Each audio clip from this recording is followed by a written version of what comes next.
也若原底有风声讲，回答的执行长黄仁勋顶日要来台湾，也毋过要来台湾参加台北国际电脑展，也毋过真侪媒体守伫机场煞等无人。原来即马知影讲，伊是先去沙特阿拉伯去参加投资论坛，嘛伫遐宣布要卖18000粒 AI 的晶片，互沙国的一间新创公司。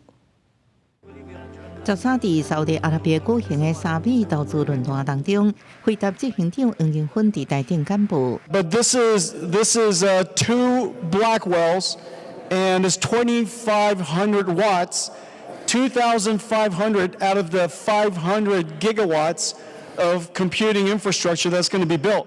回答要甲沙特阿拉伯的主权财富基金海人工智慧新创公司Humor合作，第一阶段会卖18000粒 AI 晶片予沙特阿拉伯，帮助伊的新资料中心运作起来。后续会伫沙特阿拉伯卖数十万粒 AI 晶片。这项合作关系是美国总统川普13访问沙特阿拉伯卡达甲阿拉伯联合大公国行程当中一部分，主要目的是争取数十条美金的投资。And with this trip, we're adding over $1 trillion more in terms of investment into our country and buying our products.